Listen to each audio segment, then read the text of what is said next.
हवा चली, दिल में सिहरन लिए, दूर रहना उस जगह से नाम है मैजिकल ट्री।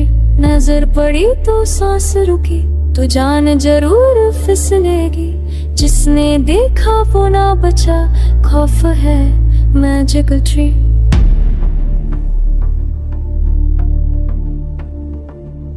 शाखों में फुसफुसाहट, पत्तों में कोई बात, कदम बढ़ाओगे तो ले लेगा जिंदगी की माँ। जंगल के सीने में छिपाए काला राज, धड़कनों को चुराता बिना छोड़े कोई आवाज। इसके साए में आया फिर वापस न गया, नाम उसका मिटा बस्तर ही रह गया।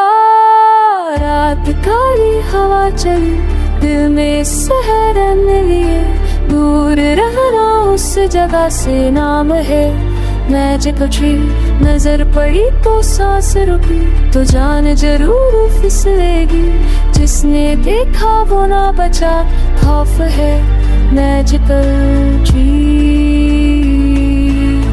जड़ों में जहर भरा, शाखें हैं प्यास लगी, रूहों को चूस लेता, आंखों में आग जगी। कदमों की आहट पर ये पेड़ हंसता है, जिंदा इंसान को पलक झपकते निकल जाता है।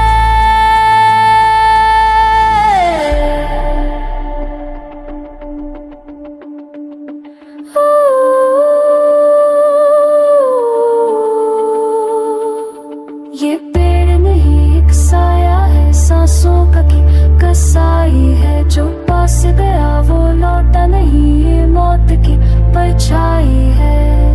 ये मैं मैजिकल ट्री, घर की नगरी का राजा, रात में उठता है, दिन में सोया हुआ दानव ताजा। ये है मैजिकल ट्री, रूहों का खिलर जाए, जितना भागोगे उतना पास ही आए magical tree. Magical tree, magical tree, magical tree, magical tree, magical tree.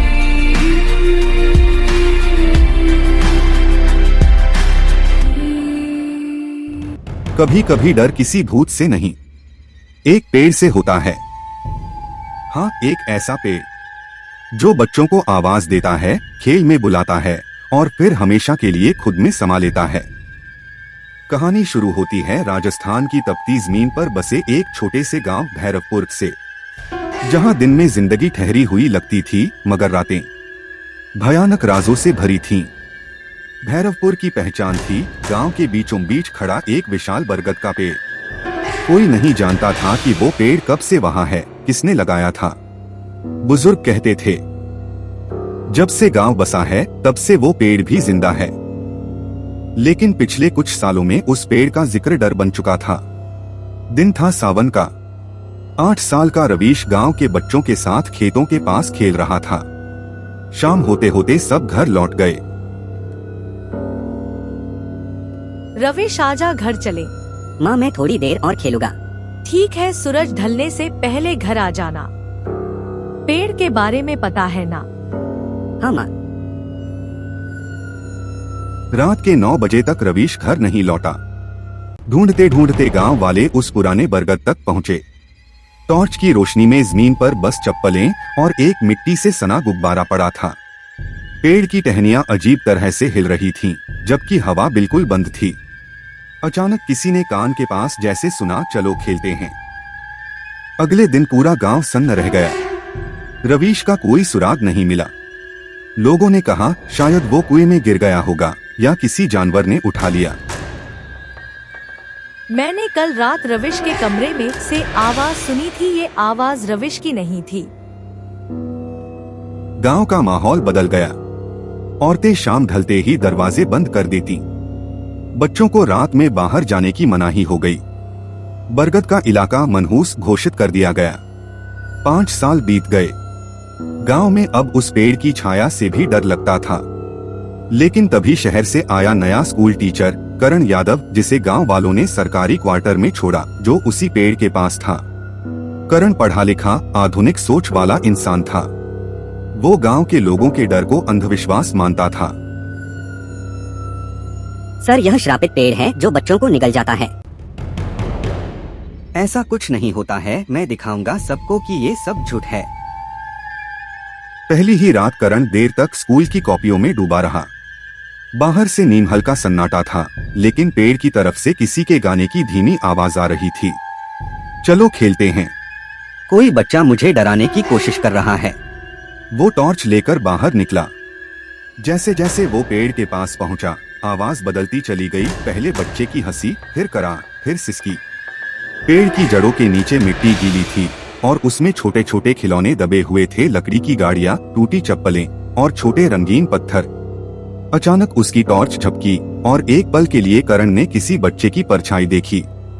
वो डरकर पीछे हटा, पर वो परछाई अब भी हिल रही थी, ठीक पेड़ की जड़ों के पास। कौन है वहाँ? कोई जवाब नहीं आया, बस हवा में वही आवाज, चलो खेलते हैं। अगले दिन करण ने गांव के मुखिया से बात की।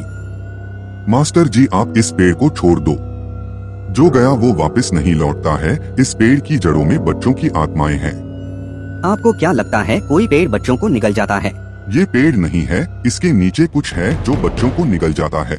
मैं आज रात इस पेड़ की रिकॉर्डिंग करूंगा और सबको दिखाऊंगा कि ये सब अंधविश्वास है। लेकिन वो नहीं जानता था कि उसका मिशन उसी की आखिरी रात बन जाएगा।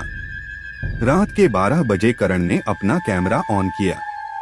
पेड़ की तरफ से हल्की सफेद रोशनी निकल रही थी। हवा बिल्कुल बंद थी, फिर भी पत्ते हिल रहे थे। कैमरा रिकॉर्ड कर रहा था। अचानक स्क्रीन पर कुछ अजीब दिखा, जैसे एक बच्चा झूल रहा हो हवा में। करण कदम बढ़ाता है और जमीन में कुछ दबा हुआ महसूस करता है। वो मिट्टी हटाने लगता है और वहां से रवीश का कंगन निकल आता है। अगले ही पल कैमरे में दिखा कि एक परछाई ने उसके कंधे पर हाथ रखा। कैमरा गिर गया। रिकॉर्डिंग में बस इतना दिखा, टॉर्च जमीन पर लुढ़क रही है और किसी बच्चे की हंसी गूंज रही है। सुबह गांव वालों ने करण का कमरा खाली पाया। उसका बैग वहीं था, कैमरा टूटा हुआ और टेबल पर खून से लिखा, खेल पूरा होगा। करण के गायब होने के बाद गांव फिर अंधेरे में डूब गया। अब हर पूर्णिमा की रात पेड़ की शाखाओं से 2 नहीं 3 आवाजें आती थीं। कहते हैं करण अब भी बच्चों के साथ पेड़ में खेलता है। जो भी बच्चा उस पेड़ के पास जाता है, उसे वही आवाज सुनाई देती है, चलो खेलते हैं। अभी एक जगह खाली है। लेकिन इस कहानी का अंत नहीं हुआ। कुछ महीनों बाद उसी गांव में गवर्नमेंट टीम आई जमीन पर पेड़ हटाने के लिए खुदाई करने। उन्होंने जो निकाला वो लकड़ियां नहीं थीं, वो बच्चों की मुड़ी तुड़ी हड्डियां थीं और साथ ही एक ऐसी गुड़िया जो किसी बच्चे जैसी सांस ले रही थी। अब सवाल ये है, क्या वो गुड़िया ही उस पेड़ की आत्मा थी या फिर उस पेड़ के नीचे कुछ और छिपा है जो अभी तक किसी ने पूरी तरह जगाया नहीं। सरकारी खुदाई रोक दी गई थी। गांव में अफवाहें फैल गईं, पेड़ अब गुस्से में है। रात में जब जब हवा चलती तो पेड़ की डालियों से चीख जैसी आवाज आती, जैसे कोई कह रहा हो, मुझे क्यों जगाया। सरकारी अफसरों में से एक अनिता, जो पुरातत्व विभाग से थी, इस गुड़िया से ही इस समस्या का हल निकलेगा। उसने गुड़िया को अपने बैग में रखा और पेड़ के नमूने लेकर लैब भेज दिए।